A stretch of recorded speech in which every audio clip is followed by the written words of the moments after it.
Come on, Annie. Let's go to the movies.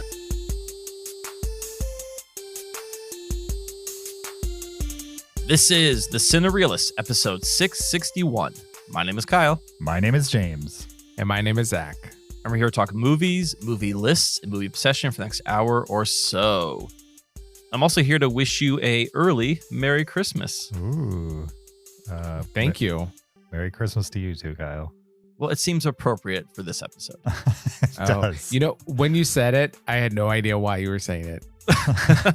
And then I remember what the show is about, and I just got that warm, Christmassy feeling all over. All over. Yeah. Okay. For the first time?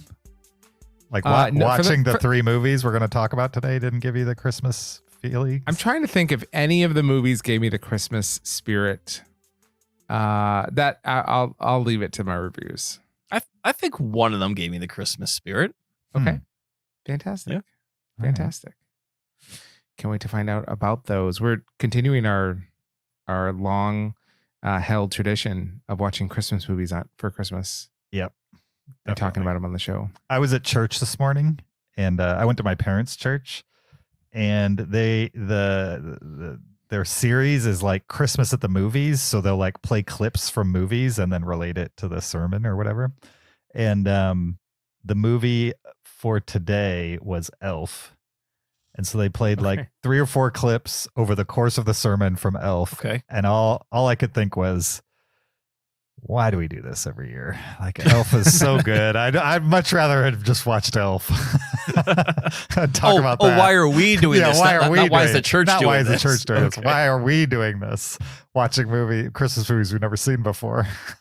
Well, I will say in my family, after Thanksgiving, we do make our Christmas movie list where we usually have about a half dozen Christmas movies we want to watch. Okay. So I do get to watch like Elf and Home Alone and Klaus, the ones I want to watch. Sure. And then I did not make the family watch Trapped in Paradise.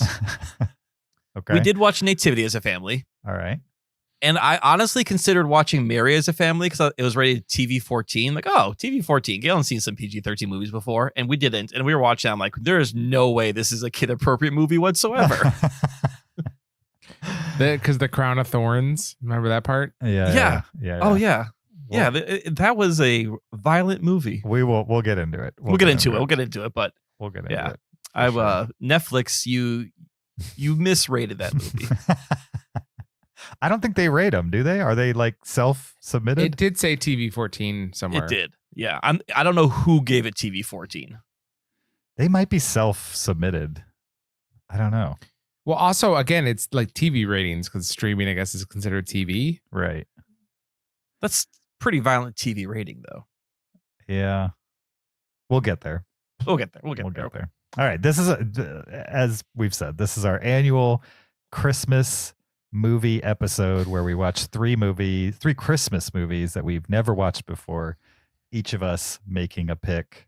And it's kind of difficult because we've seen a lot of Christmas movies. I'd say most of the commonly known good ones, at least one of us has seen. And so those movies are out, and so it makes us crate dig a little deeper than we normally would to find something that's hopefully good and also none of us 3 have seen. So the 3 movies we're going to talk about today are brand new to us. Maybe they're brand new to you. Maybe you'll hear of one that you want to check out as well. Or maybe you know of one that's a little under the radar that maybe we should watch next year. There's a couple ways you could let us know if that's the case. You could find us on YouTube. Search YouTube for Cinereelists. Find this episode, watch while you listen, maybe leave a comment with a movie that you think maybe we haven't seen. You could also support us on Patreon, patreon.com/Cinereelists. Get extra after show audio there. You could leave us an Apple podcast review, 5 stars only, or you could make that recommendation via listener email. heyguys@cinereelists.com. Send us an email with your recommendation or a list suggestion or any movie suggestion. Any questions you have, anything like that, send us via email and we'll discuss it on a future episode of the podcast. Instructions for all of those things are in the description of this episode. Are you guys ready to talk Christmas movies? Yes. Let's start. Let's get jolly. Let's get jolly. Okay, I'm gonna have to add that one to the old bank over here. We're gonna start with a forgotten film, I would say, from the 90s. This one's from 1994. It's called Trapped in Paradise. We're gonna get into it right after this clip. Say, Bill, would you be terribly upset with me if I were to tell you that there may possibly be guns in the trunk? Alvin, pull the car over. Pull it over! Hey, I borrowed the car from Fast Eddie. Who the hell's Fast Eddie? Fast Eddie's the guy, he owns a gun shop in Morris Park Avenue. Ah, terrific. So chances are there's an arsenal back there. Oh, there's probably a couple of shotguns and a couple of 45s. Uh-huh. But you haven't actually seen these guns, have you, Dave? No, just an assumption. No, we haven't seen them. Oh my God, guns! That was Trapped in Paradise, a 1994 American Christmas-themed crime comedy film. Directed by George Gallo and starring Nicolas Cage, John Lovitz, Dana Carvey, John Ashton, Donald Moffat, and Richard Jenkins, amongst others. The official IMDb plot synopsis for Trapped in Paradise is: residents of a friendly Pennsylvania town foil three brothers' plan to rob a bank on Christmas Eve. What do you guys think of Trapped in Paradise? I mean, they don't really foil the plan. Sure. They kind of, the three brothers foil it for themselves. We should say up front that we're going to talk spoiler free. Right. No, spoiler filled. spoilers. We're going to talk spoilers on all of these. So Trapped in Paradise is a 90s movie. The next one will be from the late aughts. The last one is a recent movie. So maybe if you want to skip one of them from a spoiler perspective, maybe the last one, but we're going to talk about all of them as if you've seen them. So just be forewarned. I don't think we can spoil the last one. I don't think we can either. I'm just saying, if they want to know nothing because it's a brand new movie, that would be the one to be precious about, I would say, if you want to know nothing. Okay, fair. Yeah. The other two, they've been around. Anyway, Trapped in Paradise. You got these three guys. They're from New Jersey, I think, right? New York. New York. Like They're New York. All right. They're from New York. They're escaping the law. They go to a town with a bank and rob the bank. And in the meantime, they get to know the townspeople. James that like does a deep dive summary of movies. I'm just trying to bring them up to speed. I know, it's great. They fall in love with the townspeople and then decide to give the money back. And different capers happen over the course of the film. Madcap comedy, I would say, because it's a John Lovitz, Dana Carvey movie that also has Nicolas Cage in it, I would say. So, James, this was your pick. It was, yes. And so let us know, and the listeners know, why did you pick this one? I picked this because, one, I'd never heard of it. And it's a movie that's like right in my wheelhouse, I would say. Like, you're talking 1994. I was a sophomore or junior in high school. And I was pretty aware of movies as they came out, and I just have never heard of this movie. I don't remember ever seeing it on a rental shelf ever. I don't remember seeing it on a Best Buy shelf. I've never heard anybody talk about it or mention it in any lists ever. And that probably means it's not good, or it's just completely unremarkable as to be forgotten to time. And if I didn't recognize the main three actors, I would have kept it that way. But since it had three actors I recognized, two of which I haven't seen in a movie in quite some time, that being John Lovitz and Dana Carvey, I was like, hey, let's give this a spin. And so we did, and we witnessed it. I don't know what else to say without going into it. Do you guys want me to go first since I picked? Sure. How about you go first, and then Zach and I can chime in. I mean, this is what you expect from a mid 90s movie that nobody ever talks about. You know, it's kind of half baked for the most part. It feels like other movies, but isn't particularly funny, even though they're clearly trying to be funny at times. I forgot that like I don't think Dana Carvey is funny unless he's in a Wayne's World movie.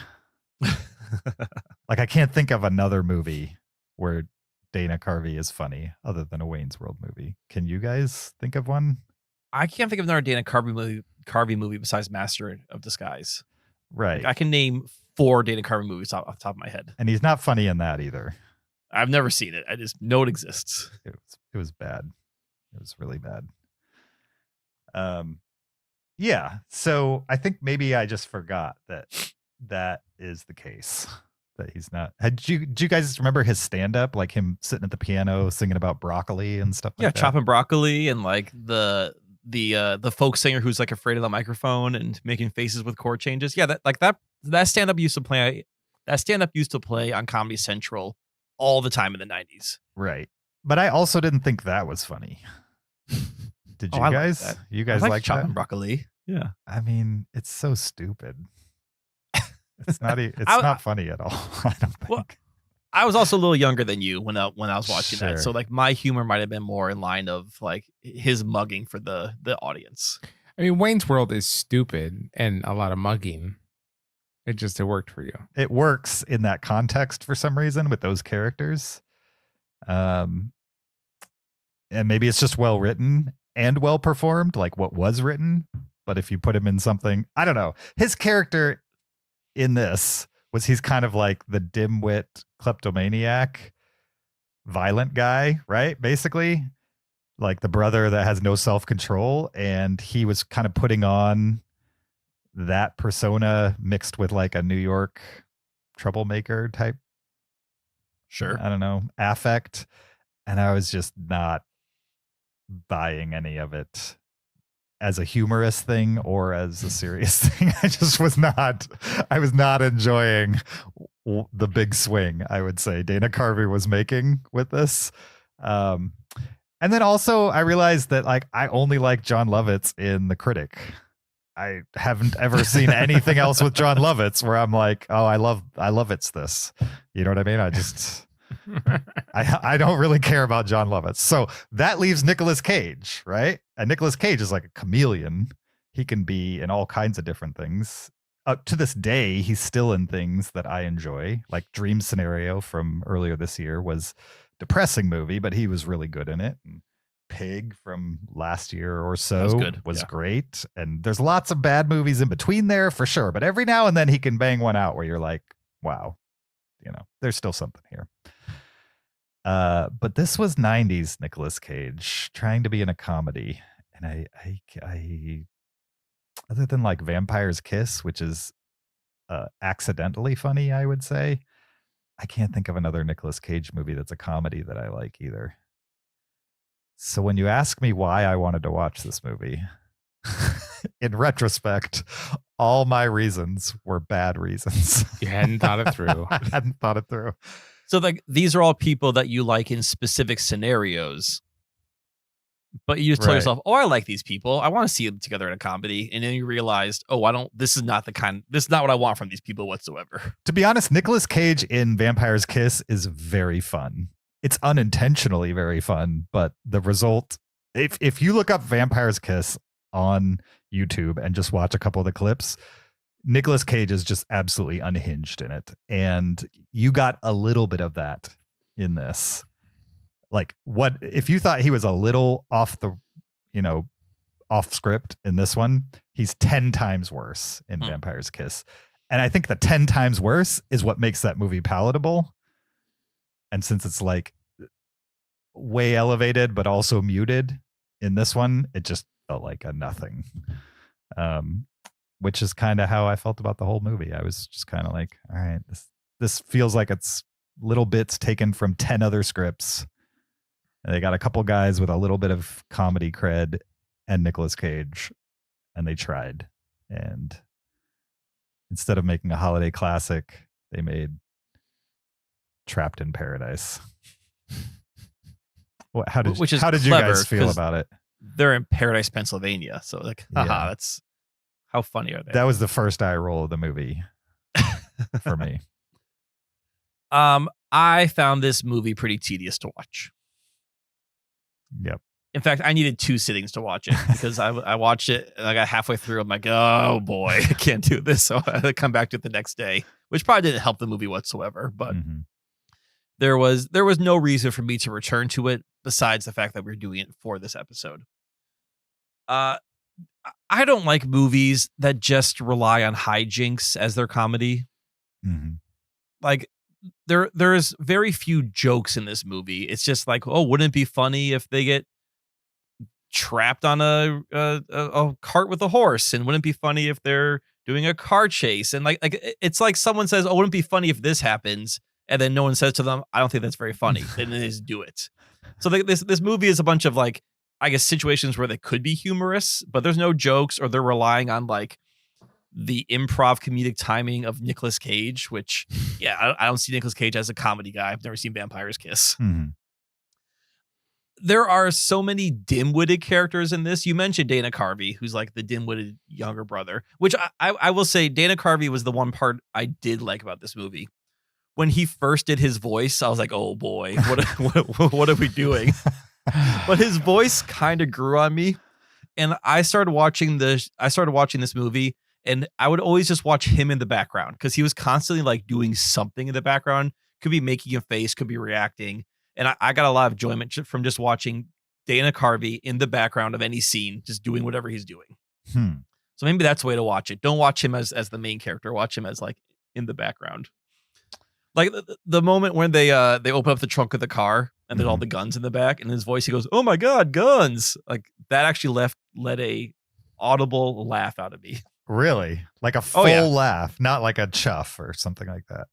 I mean, it could have been like a ha, but it was, I made sound of enjoyment and amusement from that line reading right there. So 111 minutes, one sound of amusement is what you're going to claim. Yeah, okay. Yeah. Good enough for me to write it down in my notes here. Sure. But yeah, and I don't know if this is a 90s thing, but there are so many dim-witted characters in this movie besides Dana Carvey. They're like the sheriff's son's dim-witted. There's like these 2 guys from the whatever, the pro shop running around. One of them's kind of stupid. I'm like, okay, can we write another character besides the dumb guy who's the foil to everything? So I just felt lazy. The hijinks were just that. It was just hijinks. There's a love story because I guess why not? Let's throw it in there. Oh, it was so undercooked. Yeah. And unearned. And I mean, most of this movie is these guys trying to leave Paradise, Pennsylvania, and then something happens where they can't leave. And it's also half-baked, like someone interferes with something or something breaks. And it's just, I don't know. It's like the screenwriters couldn't figure out how to keep them there, so they just had to keep writing up more fantastical reasons. There's a pretty epic car accident there at the beginning of the movie. Like they drive their car off a bridge. They land nose first, like in a frozen lake. I'm like, well, that would kill everyone in the car right there. And that's like the first time they can't leave the town.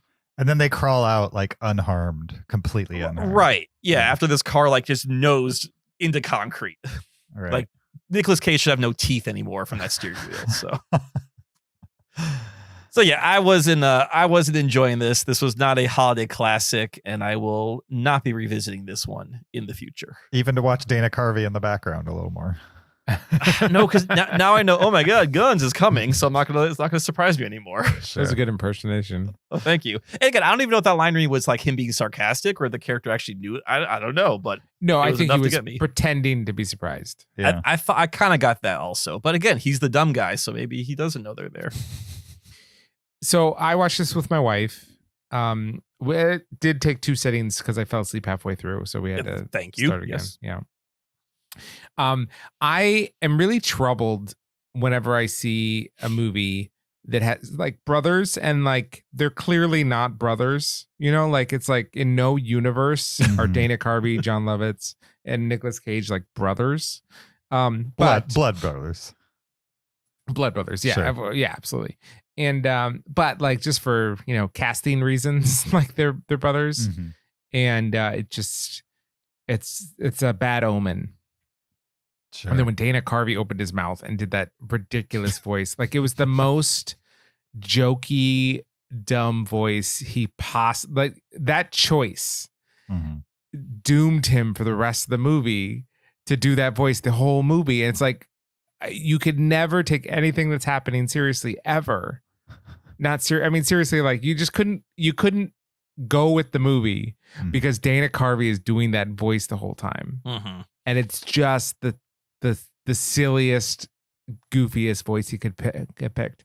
And then on top of that, Nicolas Cage is a bad actor, right? He's been in enough positions where he is able to be in great movies and maybe even great performances.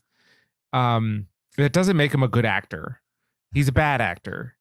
And I think my nightmare is having Nicolas Cage hit on me because there's one scene where he's like first hitting on this woman and trying to be charming, and it's terrifying. Nicolas Cage is just not charming in any way that is important. And he shouldn't be the lead of a comedy. And he's with two comedians and then it's Nicolas Cage. It's silly. Mm-hmm. The actual like plot of it is just not interesting or fun. I don't know. I'm being a little bit too hard on the movie. The movie is pretty innocuous. It's not offensive. Yeah, it's just there's nothing remarkable about it in any direction. That's the problem. I mean, they do throw around the R word a couple times, but it's also 1994. So yeah. Yeah, so it's fine. I think I would have. How about this? If Dana Carvey didn't do that voice and Nicolas Cage was not the star, I think I would have actually enjoyed this movie. Okay. Who would you rather have seen as the star? Yeah, great question. Like if I mean, let's go big. If Tom Cruise, I was thinking Tom Cruise also. Yeah. Tom Cruise, Like, come on. if serious. Tom Cruise was the serious older brother, here's another thing. Tom Cruise could do comedy. Not 1994. He was not going to be in this. Okay, that's fine. Sure. His character Nicolas Cage is presented very early on as like the good brother that's not going to do the bad thing, and then he almost immediately agrees to rob a bank. Right. Like it's a complete denial of the character that he's been set up as. And it almost comes across as like he makes the final decision. This is going to happen. Like, okay, we're here. We're doing this now. Like he has some addiction to it. Yeah. Which I didn't buy whatsoever. The plot on paper I thought was decent. You know what I mean? The idea of like three brothers who are running from the law. They find a bank to rob. They rob it, but they fall in love with the people of the town and then, have to unrob the bank. Basically, make it, put the money back without getting caught. That as a premise, I don't have a problem with. I think that's actually a pretty fun premise and a pretty Christmassy premise, right? Like you can wrap Christmas in that and get like a good feeling out of the end and a few laughs along the way. They just forgot all the laughs along the way for me. I couldn't, I was just like, I'm not vibing with this at all. Not to pick apart the plot of this half-baked movie, but they don't return the movie to the money to the bank. They just give it to the church. Right. And like the owner of the bank, who's, I can't remember, he's a famous actor. He's like the bad guy in RoboCop. Richard Jenkins. No, Richard Jenkins is the FBI guy. The good guy from Babe. No, that's James Cromwell, not that guy either. Okay. Yeah, no, he's like the bad. He runs Omnicore in RoboCop. Okay, I don't know who you're talking. Anyway, I can't think of his name right now. You've clearly seen RoboCop more than I have. Well, I read a whole interview with this guy about how he got like typecast after RoboCop as being like the big bad CEO in every movie just because of the look he has. But like he tried to play nice Ronnie people. Cox. Ronnie Cox, that's his name. Thank you very much. Yes, Ronnie Cox. Are you sure Ronnie Cox was in this movie? Yeah, Ronnie Cox is the bank owner, isn't he? I don't see his name. I don't think so. Who's the bank owner? I thought the bank owner was the guy from Babe. No, that's James Cromwell, and James Cromwell's not in this movie. James Cromwell's not in the movie for sure. I don't know who Ronnie Cox is, but I don't see his Ronnie name Cox is the bad guy for. I keep saying it. What- hold on, I gotta figure this out. This is really bothering me because the whole time I thought that was Ronnie Cox. Somebody look on IMDb. I am looking right now. What was the bank owner's name? Oh, I don't know that information. Was it Both spellings of Ronnie don't come up. was it Clifford Anderson? Was he the guy? Oh, I don't Donald know. Moffat. Oh, it was not. It's okay. Donald Moffat was in Clear and Present Danger. He was on The West Wing. Okay, so it's not the RoboCop guy. I thought the whole time I thought it was the RoboCop guy. All right, I feel better Wow. now Okay. for not having recognized him as the RoboCop guy. Okay. Do a picture of Donald Moffat and Ronnie Cox side by side. Tell me if they don't look similar. This is a big homework experiment you're trying to make us do. Donald Moffat. I don't even know what my point was. Oh, yeah. But while you guys figure this out, my point was they give the money to the church. Everyone's like, yeah, it's good enough. Like, doesn't the bank actually need that money back? Is that other people's money? Sure. Yeah, why don't they like secretly return it to the bank? Well, they tried to, remember? And then they set the alarm off and hijinks ensued.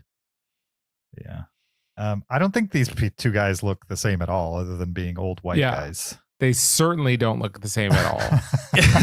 There's Really? nothing about them that looks. There's nothing about them that looks the same. Other than being two white guys. Well, Two old white guys. I think they look very similar. And for the record, Daniel Moffat was in Babe Ruth. It wasn't, yeah, Babe. Yeah. Babe, the TV movie Babe Ruth. Not Babe, though. No, Babe Ruth. Yeah, I'm just All saying. right. You thought it was James Cromwell. So none of us knew who Daniel Moffat was. You thought it was James For Cromwell. I sure. thought it was Ronnie Cox. He does And- look like James Cromwell, though. He does. I'll agree with that. More than Ronnie Cox? Yeah, but he looks 100% nothing more like than nothing like Ronnie Cox whatsoever. Okay. Look at a picture of Ronnie Cox in Beverly Hills Cop. Are we saying Rodney or Ronnie? Ronnie, Ronny. Right. That's who I was Okay, looking yeah. at. Yeah. Look at Ronnie Cox in Beverly Hills Cop. That doesn't Okay. look like Daniel Moffat. Not Daniel Moffat. Daniel Moffat's my wife's cousin. Donald Moffat. Don. I see what you're getting at. Okay. How about that? How about Thank that? you. I see Right. what you're getting at. You just want to move on, so you're agreeing with me. I still see just two old white guys. I don't see much similarity other than that, personally. Okay. But I'm also face blind, so Apparently, yes. Allegedly. you're the one that told me I was, so Yeah, I'm the one that alleged it. that's true. All right, so Trapped in Paradise. Sounds like none of us liked it. On a score of 0 to 5 Christmas trees, how much of a Christmas movie is this? I mean, I'd score it kind of high on the Christmas scale. I mean, You give it 4 Christmas trees? I think at its core, it executed it badly, but at its core, it has like a lesson, right? Yeah. The bad guys becoming good guys in the spirit of Christmas. There's definitely Christmas decorations through the whole thing. It's set in winter. It's Christmas Eve. You know what I mean? There's like lots of Christmassy stuff in it. Out of 5, 4. Okay. I mean, short You're of giving that, it 4 out of 5 Christmas trees. For a Christmas movie. for like how Christmassy it is. I give it a 2. Okay. It does not strike me as very Christmassy. All right. I'm going to agree with James. I give this a 4. I think it's a poorly executed Christmas movie, but right. It has all the trappings, the message. Right. Okay. Well, what would you give it as a movie out of 5 stars, letterboxed style? 2. I gave it a 2 as well. Zach. 2. All right. That's a bingo. That's a bingo. That's a bingo. 2s across the board for Trapped in Paradise from 1994. Our next Christmas movie that we had never seen before, but watched for this episode. It's from the late aughts, the year 2009. It's called Nativity! We're going to talk about it right after this clip. Because it's very important before we do any strenuous rehearsals or any strenuous activity that we warm our bodies and our minds up. Minds is equally important to warm up as our bodies. Hi, Mr. Poppy. Hi. What we're going to do is a gentle warm-up. You can join us if you like. I've actually got some music. I've prepared a little warm-up, a little dance. We're just going to limber up. Copy what I do. And you, Mr. Maddens. That was Nativity! A 2009 British Christmas musical comedy directed by Debbie Is-it? Debbie Is-it. Yeah. Debbie Yeah, Is-it. it is. Starring That's it. Martin Freeman, Mark Wooten, Ashley Jensen, Jason Watkins, Alan Carr, Pam Ferris, and Ricky Tomlinson, amongst a bunch of little kids as well. And the official IMDb plot synopsis is an uptight but secretly heartbroken primary school teacher's little white lie about Hollywood coming to see his class's nativity play grows like wildfire in his ragtag school, low on self-esteem. Wow. I don't know why I couldn't read that plot synopsis, but it was very, I don't know why. Let's give that one to ChatGPT and have him rewrite it, because that was hard to read out loud. I don't know why. I will do that right now, actually. When you put too many adjectives in a sentence, it makes the sentence hard to read because you're trying to figure out what adjective is connected to what noun. Right. And there's just a lot of adjectives in that. Yep. I would say. All right. You want me to read a little bit better? Yes. Please, yes. An uptight but secretly heartbroken primary school teacher tells a little white lie about Hollywood coming to see his class's nativity play. But the rumor quickly spirals out of control, igniting unexpected hope and chaos in his ragtag school, struggling with low self-esteem. That's perfect. It's a little longer, but it's a little long. At least you can make sense of it. A little easier to read, yes. So this was Kyle's pick. Kyle, why don't you give them a little bit about Nativity, a little more of the plot, and why you picked it? Sure. Yeah, so this movie stars Martin Freeman, and this is pre-Hobbit fame, pre-MCU fame, pre-Sherlock fame. But not I'm sure he Hitchhiker's Guide to the Galaxy fame. was he famous for Hitchhiker's Guide to the Galaxy? I'm just saying he had a big budget Hollywood Right. movie. He did, but I don't know if that movie put him on the map. With me, it did, Like, but maybe for not you, it did. everybody. It was certainly a bigger budget movie than this. Yeah. Yes, for sure. But like when I saw Sherlock, I didn't say to myself, "Oh, that's the guy from Hitchhiker's Guide to the Galaxy." Like I looked him up and said, "Oh, this guy was also hit." I didn't put two and two together until I looked it up. So like when I saw Hitchhikers, his face didn't lock in for me. If that makes sense. By Sherlock, he was already a guy that I recognized From Hitchhikers or from something from before? The Office, I think. Yeah. The British Office. British Yeah. Office and Hitchhikers. I knew him as the Okay. guy from those. But Well, and as you guys know, I won't touch any Office property with 10-foot pole. So Oh, you won't even watch the British Office? no. British Office is like 10 episodes and that's it. Yeah, but why break the streak now? Well, we've already given you the reasons why. We're not going to rehash them. Anyway, so yeah, I picked this movie because I was intrigued by the cast, mostly Martin Freeman. I recognize some of the names like Tom Wooten and who played was Ashley Jensen, Mm-hmm. who I've seen in other things, but other British things before. And I don't know, this looked like a fun family friendly movie.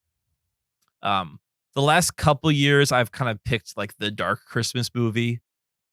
And I wanted to shy away from that this year. I had one in my back pocket as like a dark Christmas movie. I was like, yeah, you know what? Let's do something like everyone can watch and enjoy and not go for like another, Christmas thriller.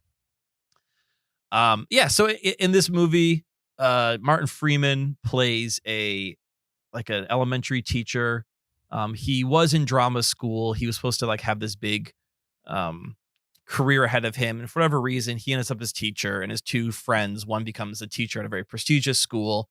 And then his former girlfriend goes off to Hollywood, in America, as they keep saying, which is funny to me. Like when in movies, they keep saying, oh, she's in America. I'm like, well, of course. But obviously this movie doesn't take place in America. So yeah, he's kind of, not a great teacher. Things aren't really going great for him. He's tasked with putting on the nativity play. and he's assigned a like a teacher's aide to help him out, who's sort of a goofy man child. But through kind of his heart thawing and the goofiness of this teacher aide man child, he puts on a rather sweet nativity play.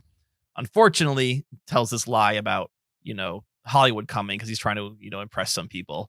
And then that sort of blows this whole he takes place in a sleepy town. This whole sleepy town sort of like gets in a tizzy about Hollywood coming to their big nativity play. And how does he deal with that lie? Why'd you pick it? Just more Martin Freeman. You needed it. And I wanted more Martin Freeman. I wanted something family friendly, something a little lighthearted, and a little change of pace. Gotcha. And this movie delivered all that for me. Okay. I actually found this movie funny. This movie very much reminded me of School of Rock. A very similar vein. I mean, Martin Freeman's not playing the Jack Black character, but the TA that comes in is very much sort of the Jack Black of this situation.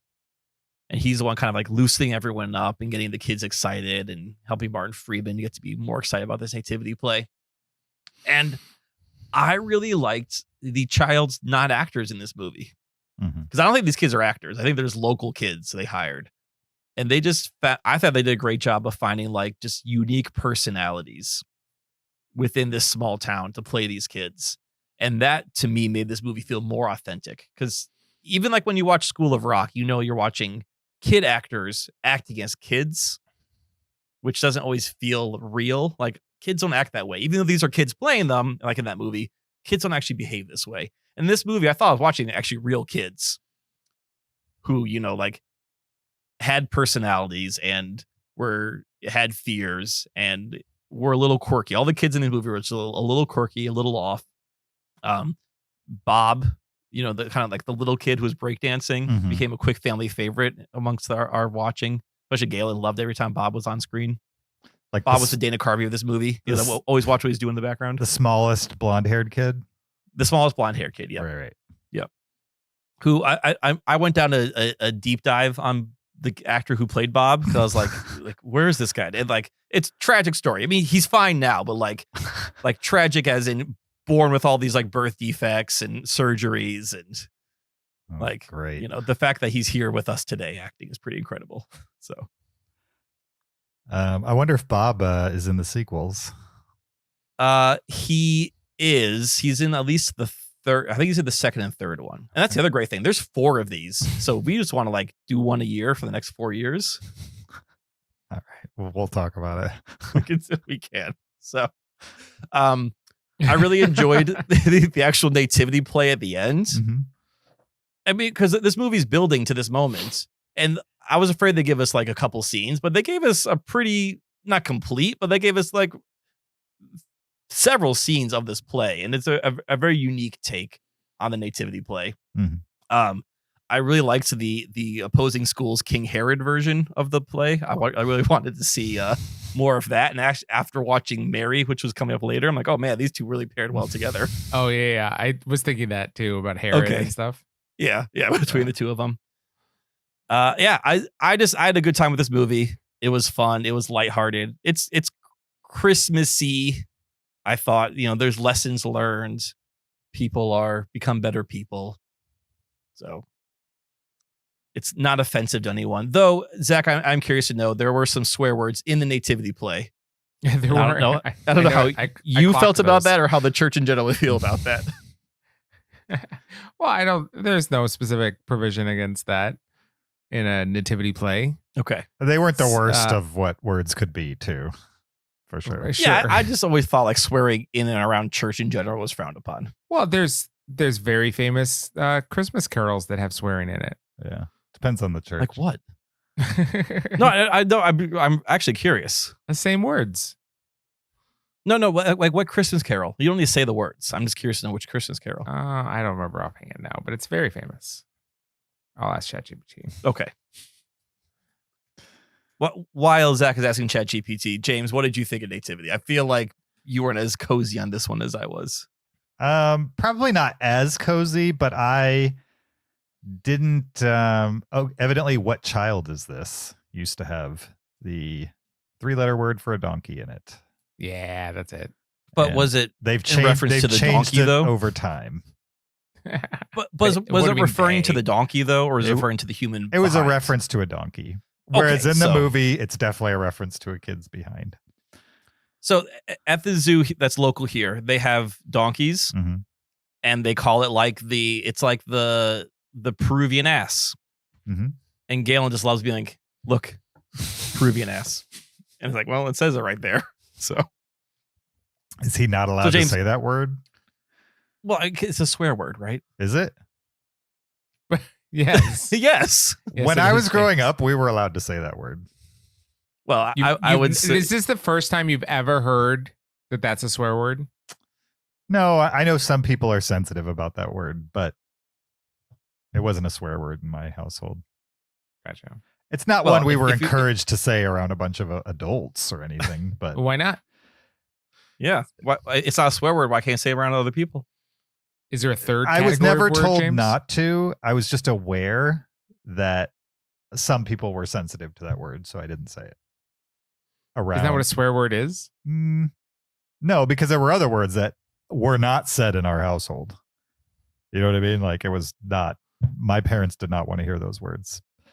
But I mean, the 3-letter word for a in- donkey was not. That was one my parents would say all the time. Not all the time.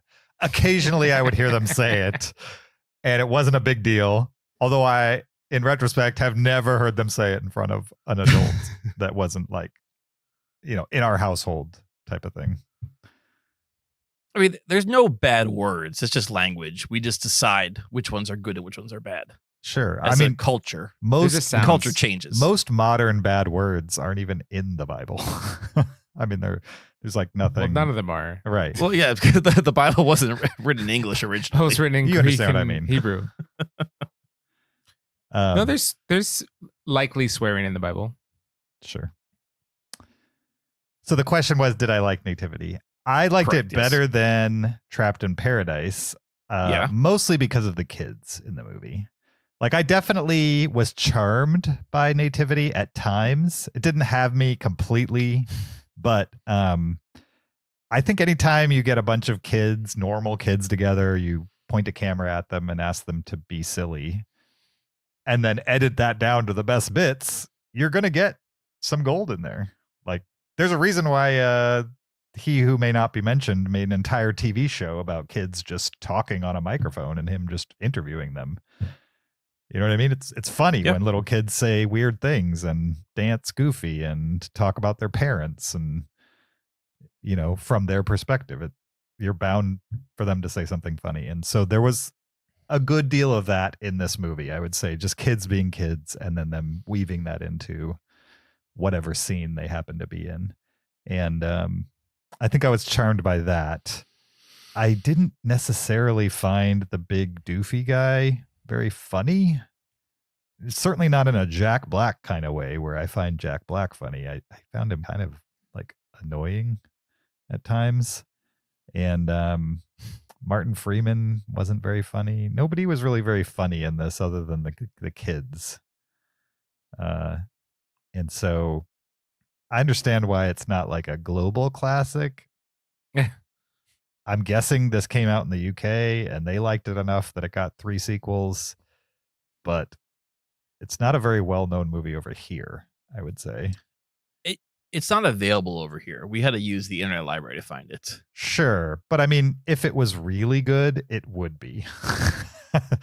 You know what I mean? They never Yeah. brought it over here because it never broke out of the UK. Well, what's interesting is Nativity 2, the sequel, is a rentable movie on like Amazon and iTunes. But this one and the other 3 or the other 2 are not. And I think maybe the second one stars David Tennant, so that's probably why he's maybe a bigger name than Martin Freeman over here. But Sure. No, Martin Freeman was in Marvel movies. The Hobbit. Yeah, and The Hobbit. I mean, those were true. big movies, but it might just be a rights thing there that it's who knows? Yeah, it was available here and that for Yeah. whatever. The point is, Nativity is not a. I don't think it's a well-known movie here. You can disagree if you want to, but Well, obviously you're it's wrong. I mean, clearly it's not a well-known movie. yeah. I don't think I ever said it was a well-known movie. Right. I think the difference is like there's, even if I didn't think the big guy was very funny or the principal or pretty much anybody in this was very funny other than the kids saying the darndest things occasionally. I was charmed by it. I wasn't offended by people being unfunny. Whereas with Trapped in Paradise, it was clear people were trying to be funny and it wasn't. And that's a recipe for me to not get involved in your movie. You know what I mean? Not get sucked into your movie. Whereas this one felt all very well-meaning, and it was okay that the adults were landing flat for me. Yeah. This was the only one of the three, too, as well, that I watched with other people. I watched this with Zach and his mom. Can you believe that? Oh, yeah, that's right. Yes. Yes. So I think the movie was also helped by by Kathy, Zach's mom, like actually laughing at things. I couldn't tell if Zach was laughing. Did you ever laugh during this, Zach? I never laughed. Okay. So it's not like My I didn't mom- hear you. But I do have to tell everyone that I feel like James laughed more than my mom did. Really? He was That's laughing. not the case. He was laughing. Okay. Are we talking like you're a ha acting or like I like a was full belly chuckling it chuckle? up. It was like occasionally like a chuff or like a snort. And that's it. Yeah, there's perhaps 15 to 18 chuffs. You're insane if you think there was No. that many. No, absolutely not. 15 Absolutely to not. 18. Yeah. It's a lot of chuffs, James. Yeah. 5 to 8, maybe. 5 to 8 is an insult to counting, James. No. No. But you would say that he chuffed more than your mom chuffed. I believe so. I don't Okay. laugh 15 to 18 in a movie I find funny, Zach. I can't imagine doing it to this movie. Well, I can picture what it looks like. I saw this movie at James's house at the behest of my mom. I let her pick. Did you want to watch Mary or Nativity? ! On James's new 100-inch screen. Mm-hmm. And she picked Nativity. And I had no idea what we were getting into. This is a very low budget film. Yeah. In fact, it was filmed on digital video, and it's very poorly lit. So like the background's all blown out, and like the color temperature is sometimes wrong on some of the shots. So it like didn't feel cinematic at all. It felt like it was shot on a news camera or something like that. It felt like a British TV show. Sure. Just the look of it. Yeah. Yeah. So very low budget. Now I do have kind of a different take than it sounds like you guys did, or maybe James specifically, Mm-hmm.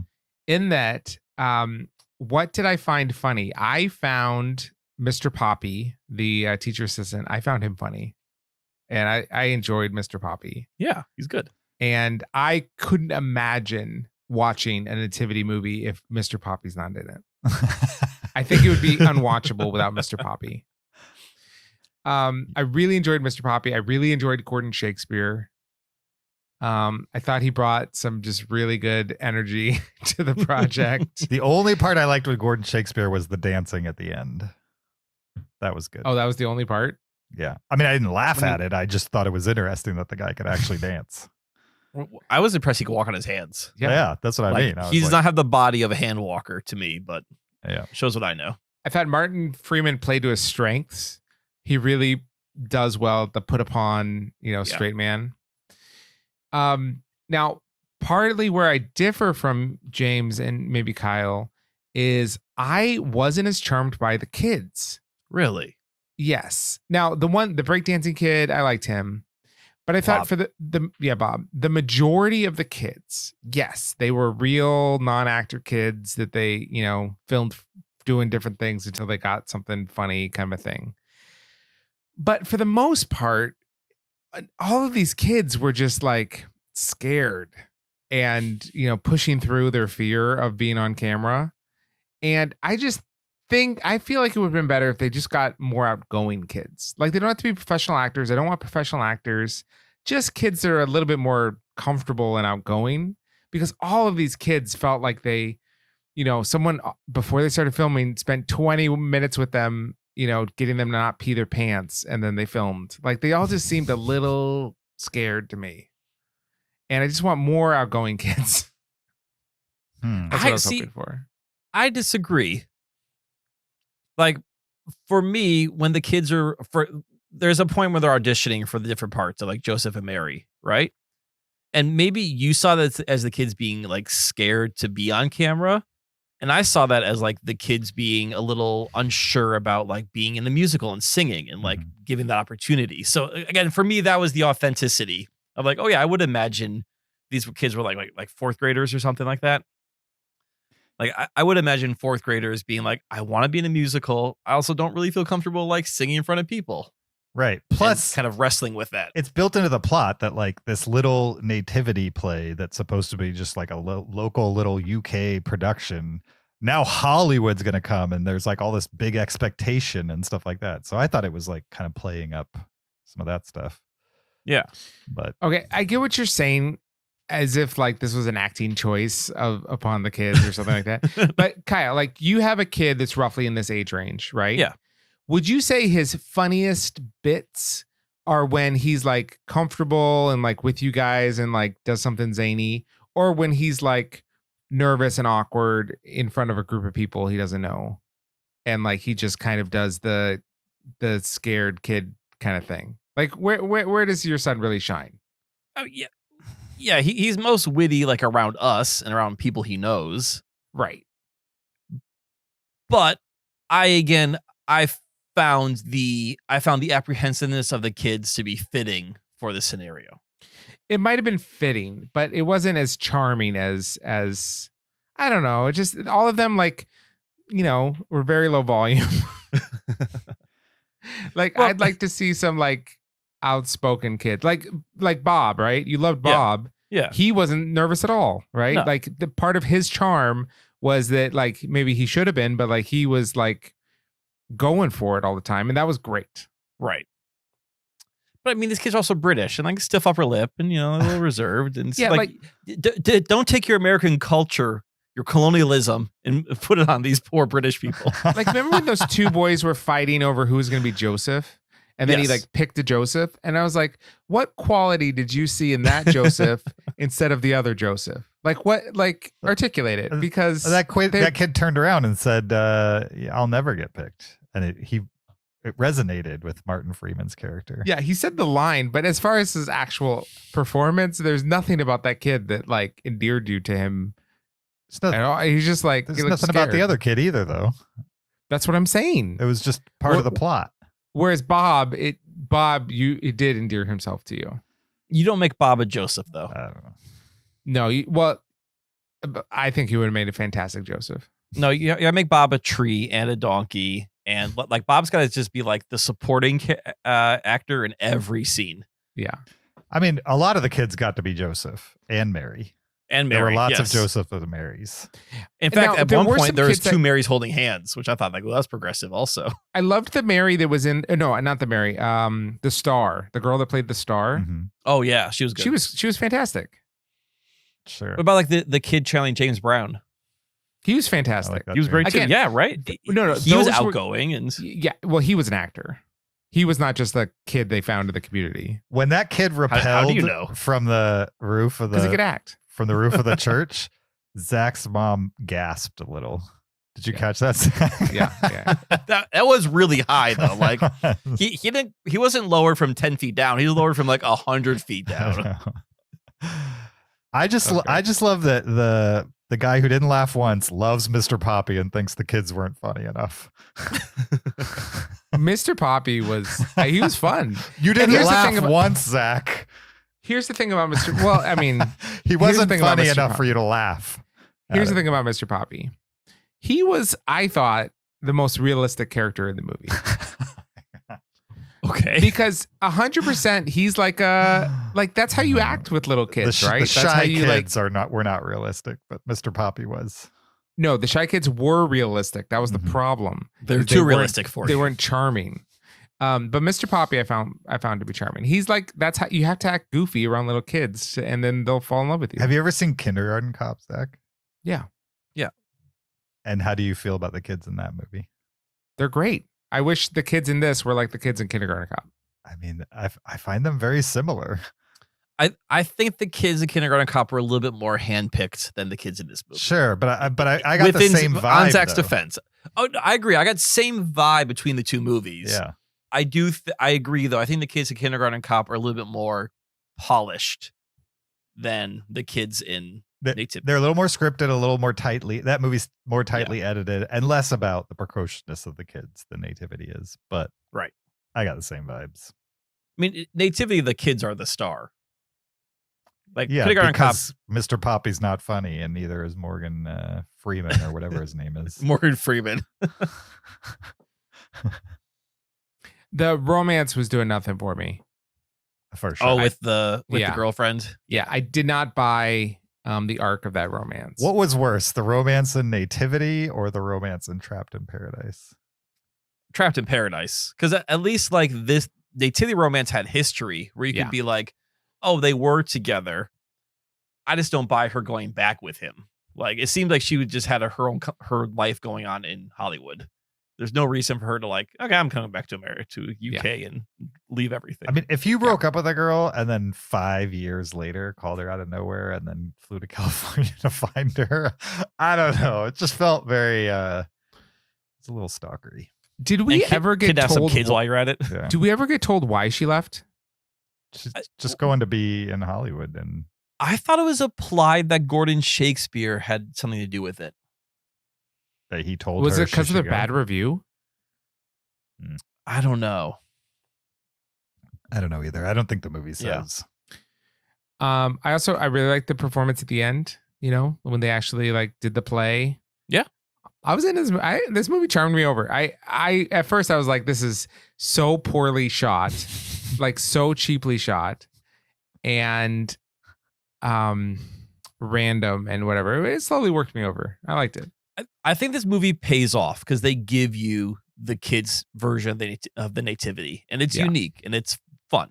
Yeah, and like everything they were talking about during the movie, that actually happens. Like they talk about, oh, we need a boy band, and you get the boy band. We need this, and like it all comes together. And oftentimes movies like this will be like, oh, we have all these ideas, and then you get to the final thing, and they're like, yeah, we'll give you one of them.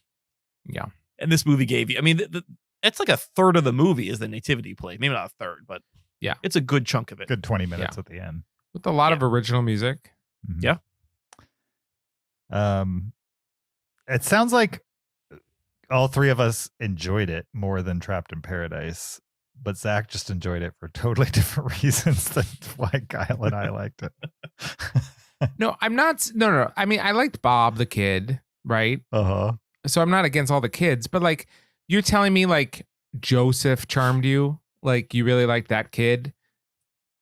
I was rooting for that kid, to do a good job as Joseph. I didn't think he was particularly funny, but I was rooting for him. That's what I'm saying. You didn't think he was funny. No, not all the kids were funny. Some of them were relatable more than funny. What were the kids that you thought were funny? I liked the kid who kept having to play women. Yep. That was because I thought it was a natural reaction to be a fourth grader. Like, I want to play a girl. And like, go do it. It's like, fine. I like that kid too. A line that I remember chuffing at was related to that when they're in the dressing room and he's like, go put this on. And he's like, but that's a girl's costume. And he's like, what are you already wearing? Or something like that. Yeah. No, that was great. It was good. There was a few moments where I laughed. The kid who Not out wanted to be loud. Joseph, who was kind of the and not so much the bully, but sort of the class clown. Sure. Like I believe that like he wanted to be better and like, you know, he just needed to find his outlet. Mm-hmm. And Martin Friedman kind of said like, we can't keep having this conversation, which I wish more adults would say to kids. Of being like, we keep having the same conversation, so figure it out. Yeah. I mean, I thought Nativity overall was trying to be a cute movie more than it was trying to be a hilarious movie. And I think it got to being a cute movie and definitely didn't get to being a hilarious movie. And that's okay. There's room for, you know, cute movies that have a few funny parts in it. Yeah. I think it accomplished more than Trapped in Paradise did. How Christmassy do you feel like it was? I feel this is, despite being about the nativity and about a Christmas play, less Christmassy than Really? than Trapped in Paradise. Like as far as kind the of tropes agree. go, like there wasn't a single snowflake on the ground in this movie. Whereas at least Trapped in Paradise looked like winter, my version of winter. And like if it wasn't for, they could have done this and had it not Christmas at all. I guess they could have done that with Trapped in Paradise too. They could have like just had it be like summer and the guys run from the cops to a small town, rob a bank, decide they like, you know what I mean? Like Christmas Eve, Christmas didn't have to be about Trapped in Paradise. Same with this movie. You could have pulled Christmas out of it. Could have been about the spring play. I would say Trapped in Paradise had more Christmas trappings to it. Yeah. I agree. The setting, even though this movie was about the nativity, which is very much a part of some Christmas celebrations, it didn't feel as Christmassy to me. I agree. How about, I'll give this I thought it was 3 very Christmas Christmassy. trees. you thought it was more Christmassy? Yeah, this is 4 Christmas trees. Okay. I'd go 3 as well. Yeah. It's not Christmassy. It's just not as. So it's less Christmassy. Yeah. Because there's no snow. I mean, there's also just like, so Trapped in Paradise is Christmassy in like the most vapid commercial American ways. Was there any that Santa? Christmas, what, in Trapped in Paradise? Yeah. There was a guy dressed as Santa, but not actual Santa. Like there wasn't a character that was Santa. But there were like lots of Christmas trees, Christmas decorations, stuff like that. In Nativity, there's really not a lot of that. Despite the fact that it's mostly set around Christmas time. But it is about the Nativity, which is, if you believe like I do, the reason Christmas exists. And so in that way, it's pretty Christmassy.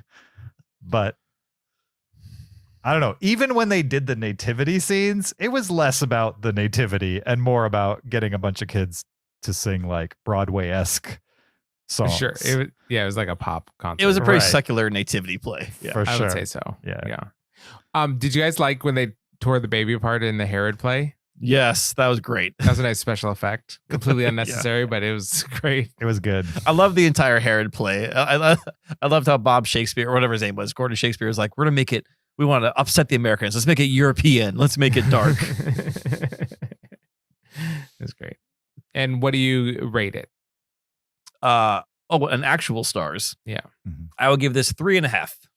I gave it 3. I'll give it 3.5. All right. 2 3.5s and a 3 for Nativity ! Moving on to our last of the 3 movies that we watched. This one certainly had a different tone to it than the first 2. It's on Netflix now, and it's titled Mary. We're going to get into it right after this clip. How did you get here? I am Gabriel. God will gift you with a daughter. You got her.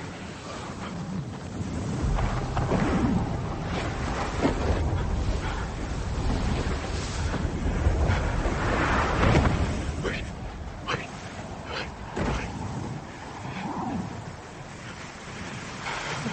A daughter. Yes. He will gift you a daughter. Unlike any other. She will fulfill Isaiah's prophecy.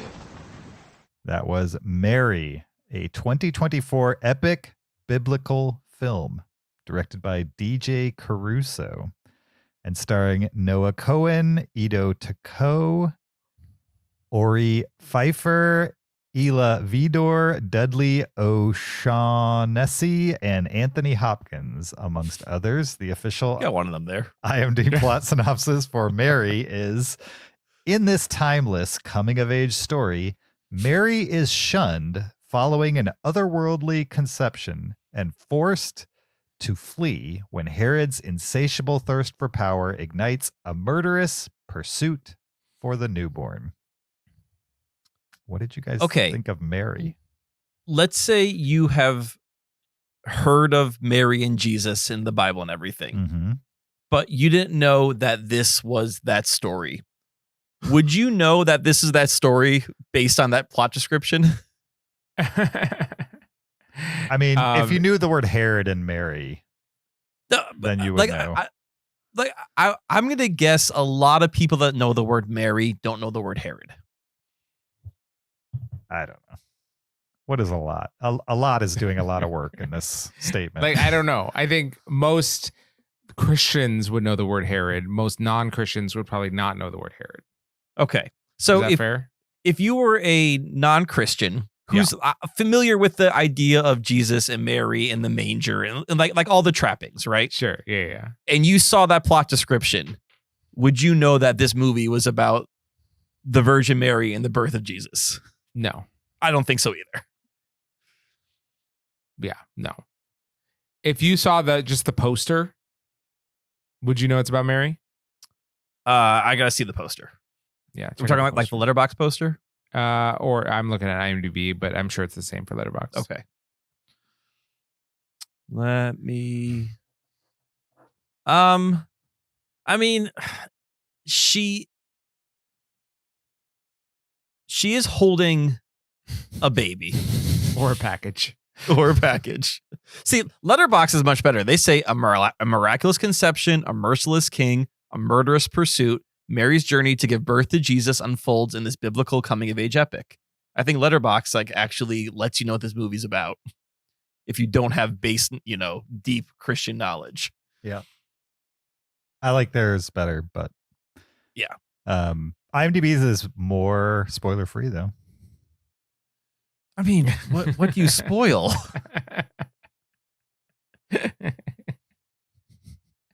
Yo, what's the spoil there, James? Like, oh boy, that is Katie Harris gonna get the baby Jesus?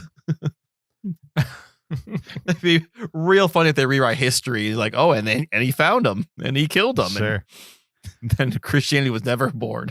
All right, Zach, this was your pick. Let us know. Let us know why, and the baseline for the movie. Okay, a couple reasons why. One, it's a 2024 movie, and it just released on Netflix. I felt like we had to have one here that was actually accessible, that people could actually watch if they actually wanted to watch. So I thought that made sense.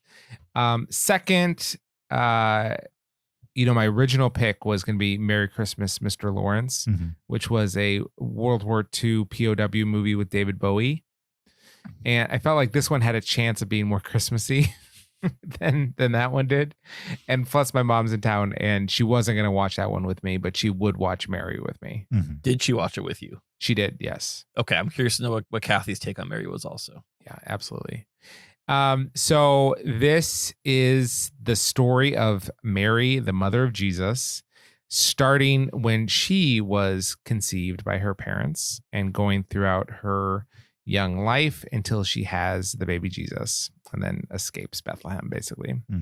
I would say, they turned this into a 2-hour movie. And so they added a lot of material to the story, in order to try to flesh out the characters a little bit. So there's a lot of like speculative fiction, historical fiction mixed in. And very apparent is the fact that this is going for like epic thriller kind of vibes rather than like a stoic biblical vibe or something like that, right? It is going for an epic, like a biblical epic with sweeping visuals and like art house, mixed in to the mix kind of a thing. It's Dune and with a tiny Mary at the castle center. for an epic. What's that? It's Dune with Mary at the center. Yeah. That's probably a good way to think of it. It's done very in a way that is meant to be very artistic, almost like tableau-esque a lot of times. I don't know what that means. I'll be honest. Sure. Like where you could take a still frame and it's like a beautiful image. Gotcha. It's like painting a picture. Yeah. So I'll give my reaction to it right away is that I was fairly disappointed by this movie. I wouldn't say it was even really fun to watch. A couple things about it. One is it felt fairly disjointed in the sense it would jump from place to place and time to time very quickly. Mhm. in a way that just stood out and felt odd. Two, like, yeah, I just sometimes it would depict characters in ways that are, one, not at all how I think of those characters, like from the actual story. But two, it just, I don't know, they're just such bold choices for these things. Yeah, it just seems strange. And other times, like, they're trying so hard to be artsy, and I just I didn't like the type of artsy that they were going for. It was too, like, forced in my mind. It was kind of like, who's the guy that did that movie? Oh yeah. I don't know. No, what The direction reminded me of Tarsem Singh. Is that Are you who thinking you're Tarsem in The Fall? The Fall and yes, Cell yeah, and maybe stuff like yep. that. yeah, maybe kind of Yep. that. Okay. It was just so overly dramatic in a way that just felt, I don't know, out of place. And then there were specific choices that I thought were just odd. So for instance, the character design of the angel Gabriel, right? Yeah. So this is an angel. It's a messenger of God. And he was so creepy. And whenever he's around, there was like an ominous vibe, right? Like every time he's around, it's like it's a mini horror movie of, like, he's super creepy. And I just don't know if that's the vibe you get when you see an angel. Like, maybe terror, like in the sense of like fear, because it's this not a human thing. But then also it's a messenger of God, and hopefully there's some loving feeling there. I don't know. He comes across as a bad omen at times. Yeah. So there's a scene at the beginning, and Zach, you can tell me how accurate this is or not, where Mary's parents, and I can't think of the father's name, are praying for a baby.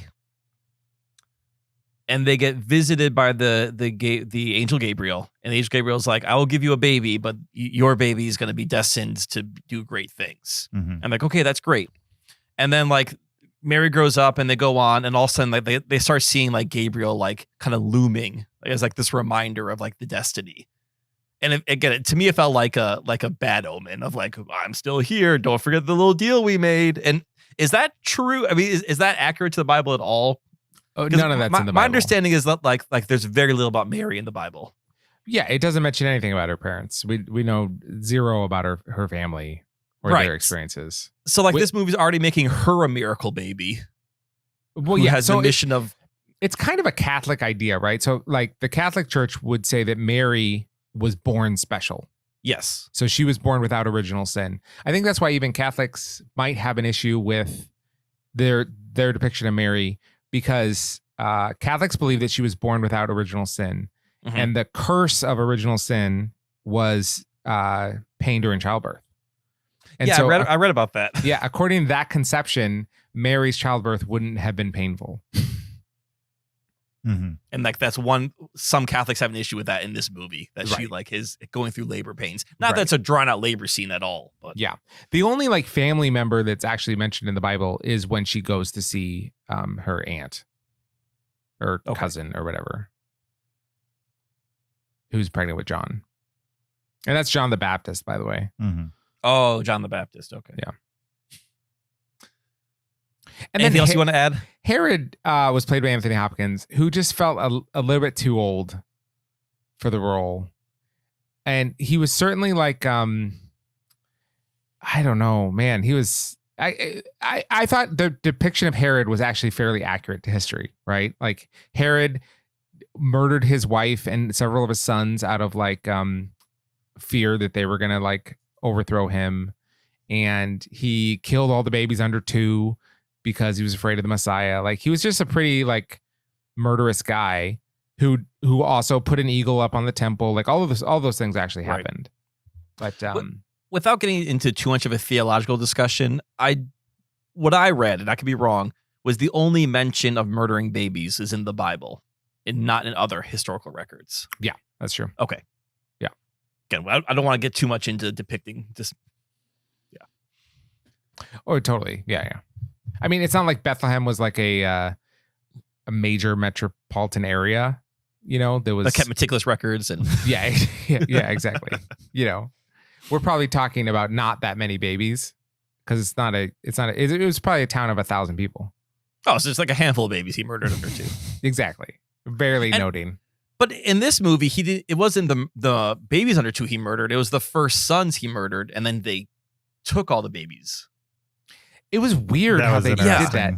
that. He had a room full of babies. It was strange. It was the weirdest reveal too. Like, it's supposed to shock you as the viewer. You're like, oh my, there are all these babies here. I'm like, this is a very silent room for a bunch of babies in little wicker baskets. It's kind of disturbing because you know he's gonna like kill all these babies. So it's like, why is he keeping them before he kills them? Why is he collecting them to do like a group massacre? It was odd, I thought. Yeah. Well, A lot of odd choices.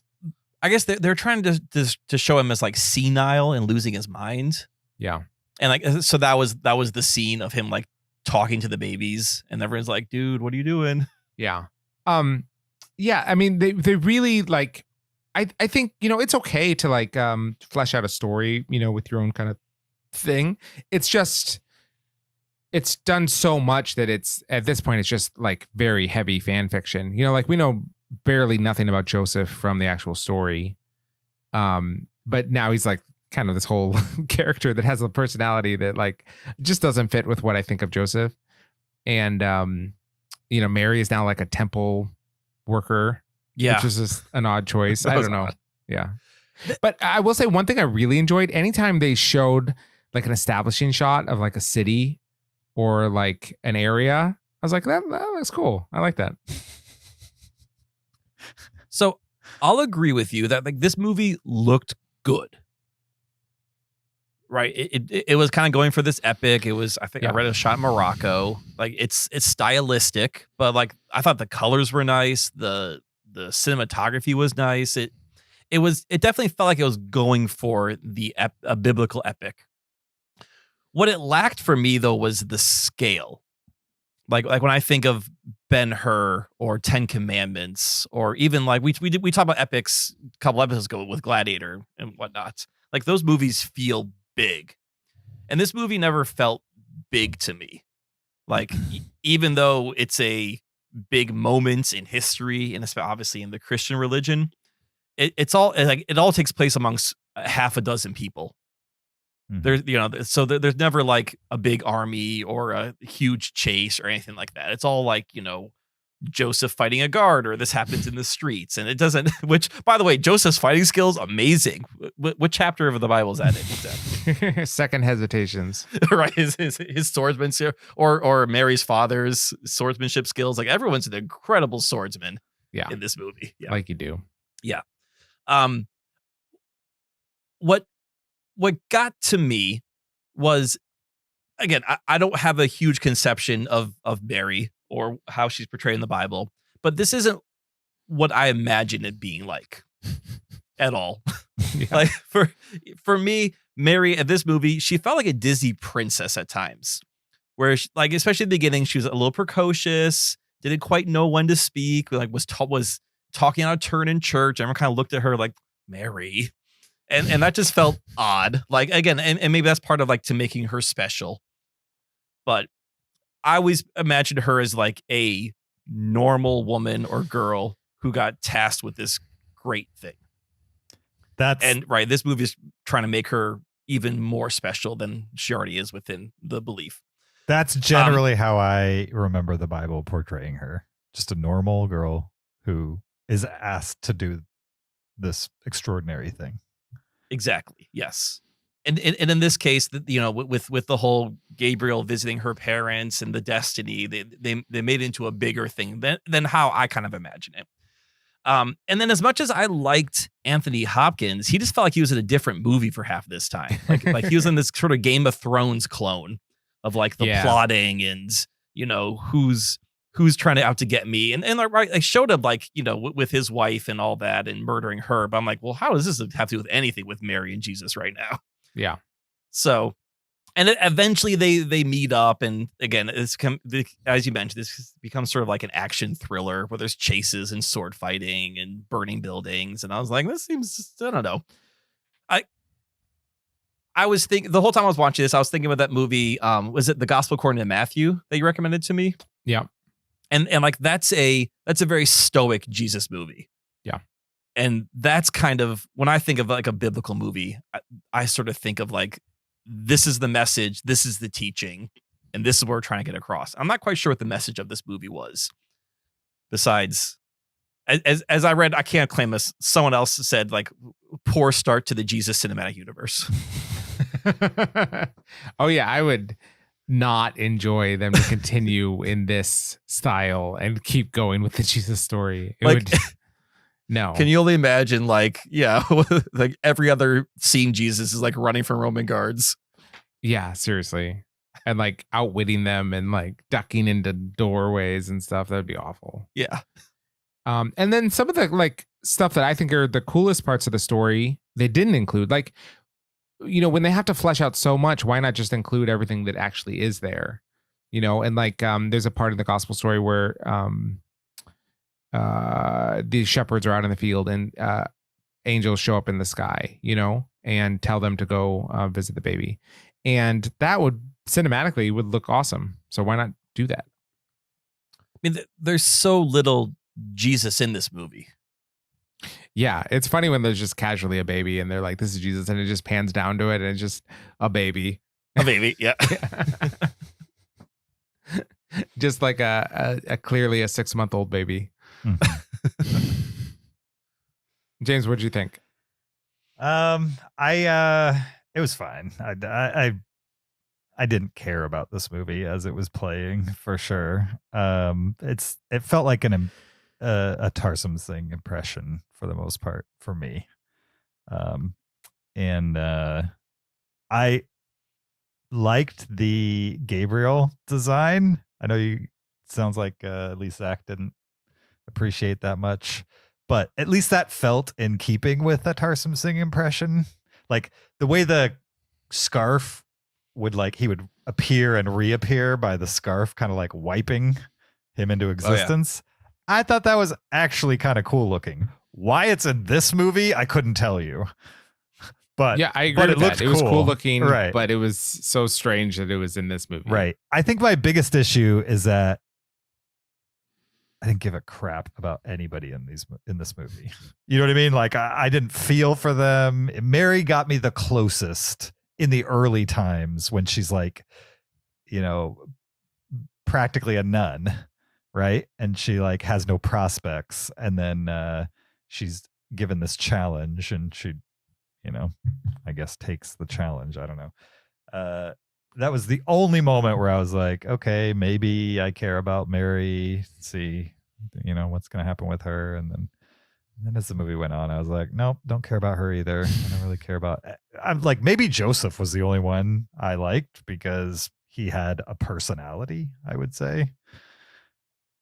It's not a depiction of Joseph that I've ever seen on the, you know, flannel wall or anything, because I always pictured Joseph as like a really reserved, responsible guy, and in this movie they kind of make him, you know, 2 steps away from John Cusack holding the boombox over his head. You know what I mean? It was like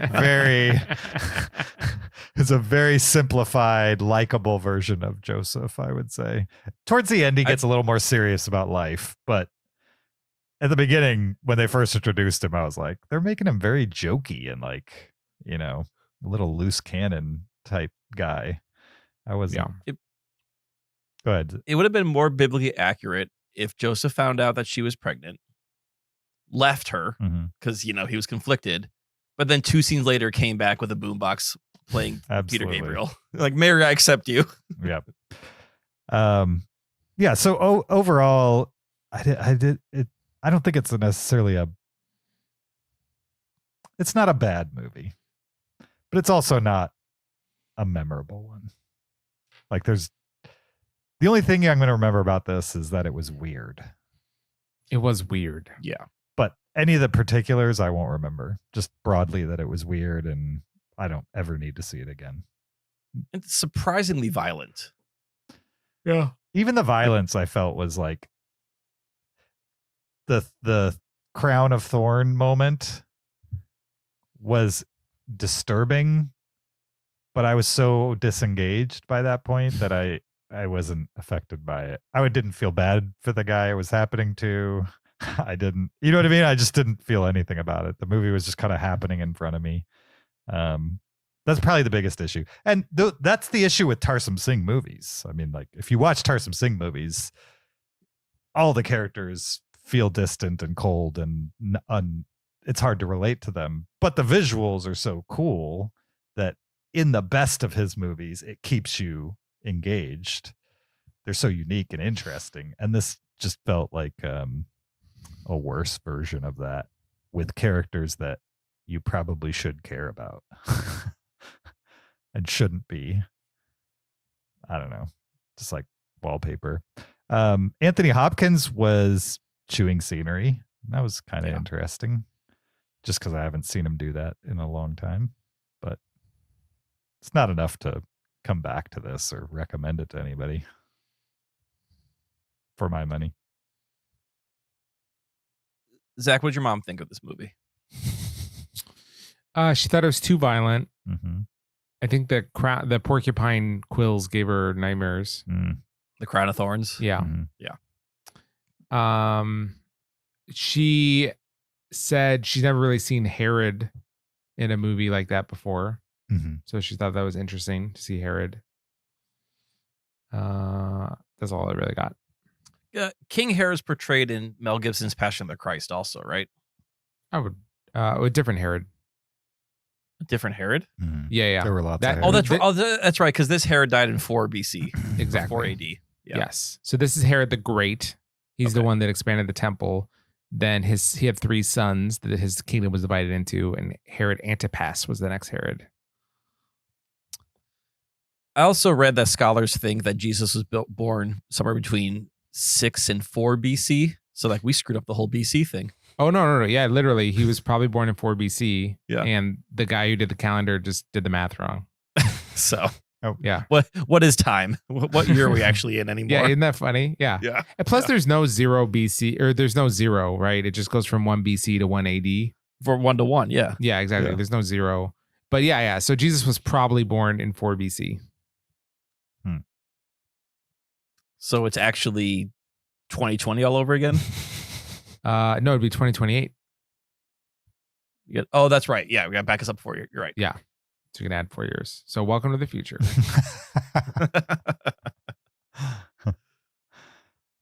How Christmassy was this movie? I mean, other than the birth of Jesus being vaguely in it, not very Christmassy for my money.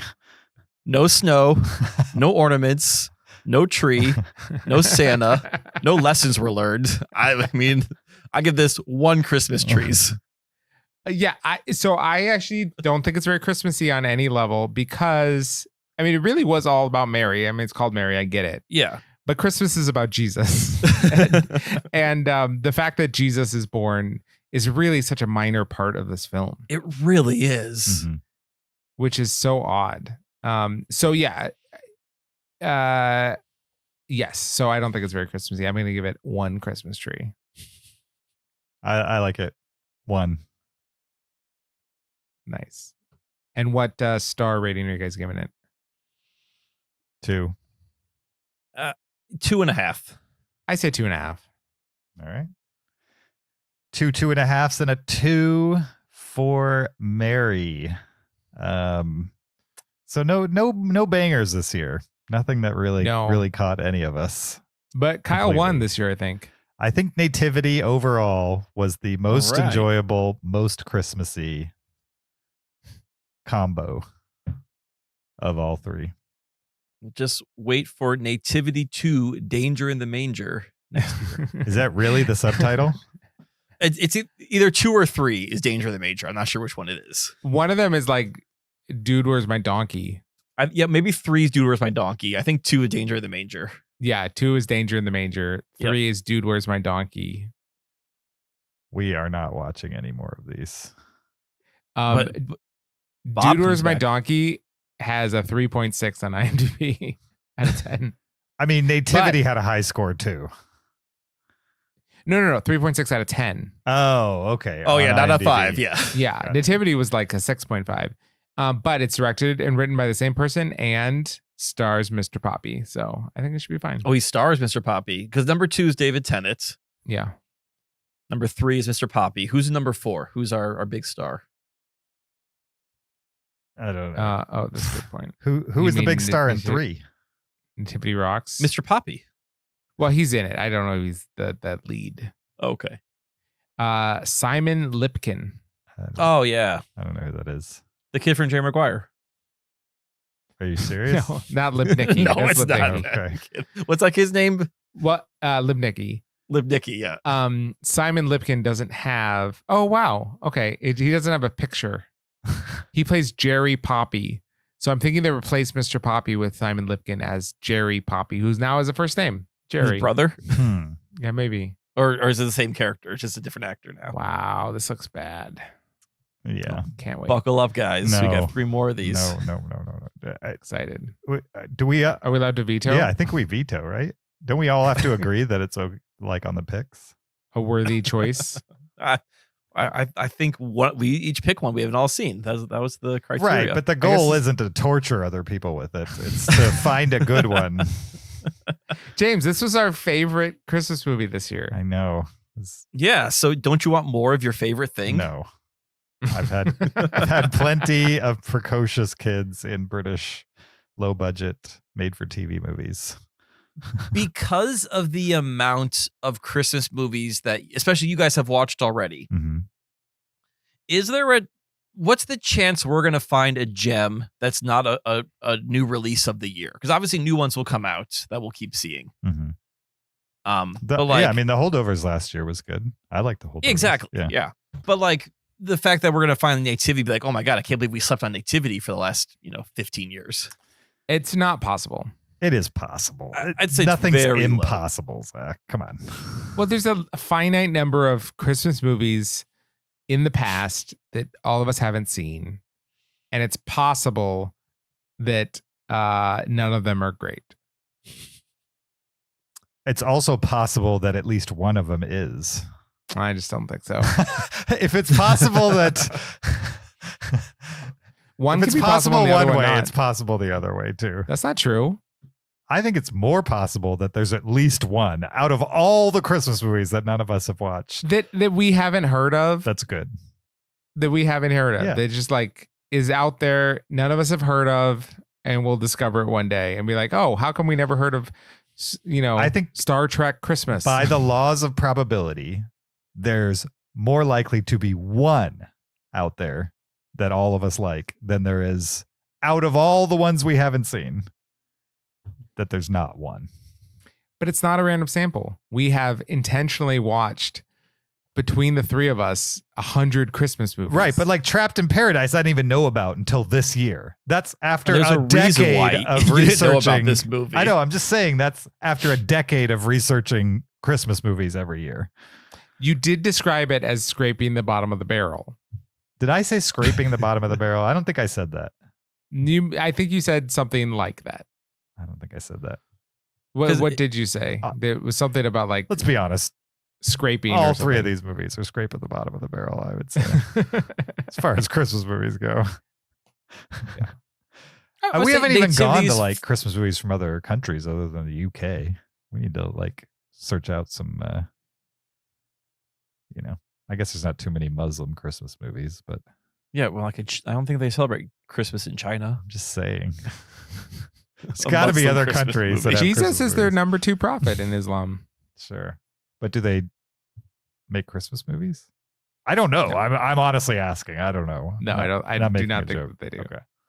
I do wonder if Bollywood Yeah, are there no has made Bollywood? a Christmas movie. I mean, I know it's most of them, most of India is either Hindi or Muslim, Mhm. but Bollywood is big enough where I do wonder if they attempted a Christmas movie.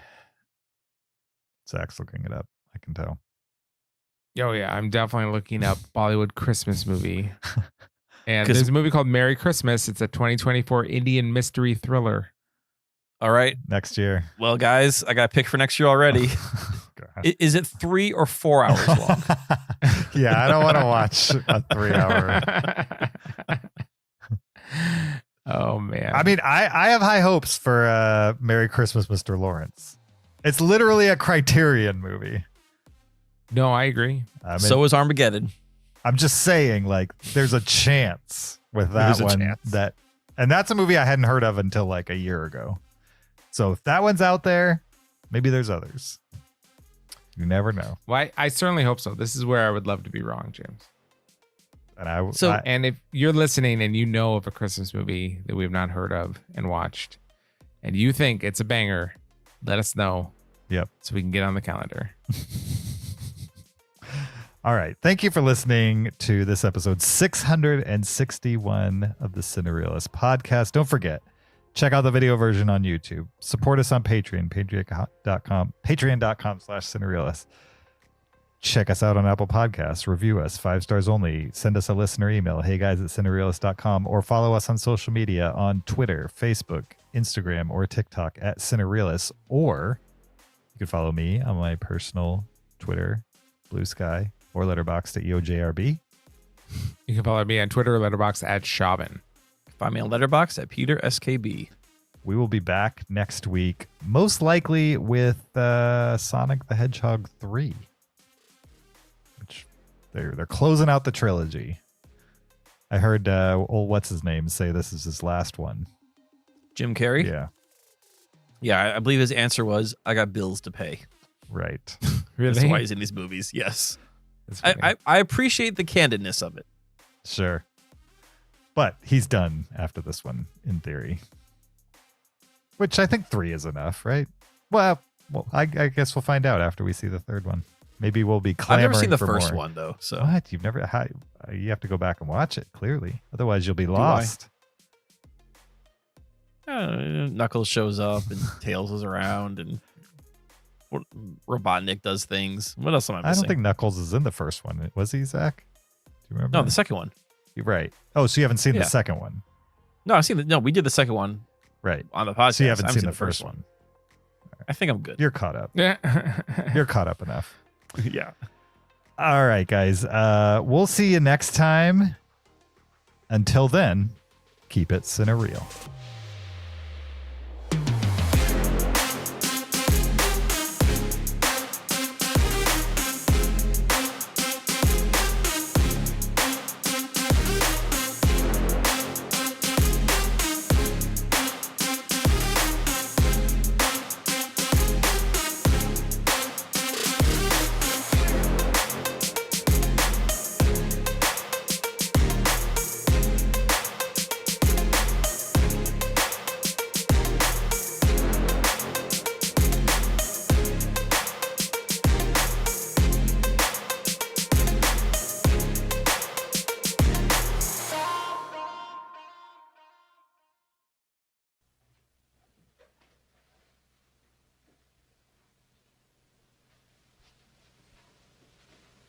You're still here?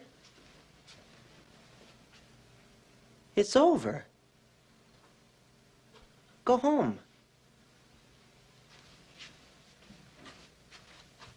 Go.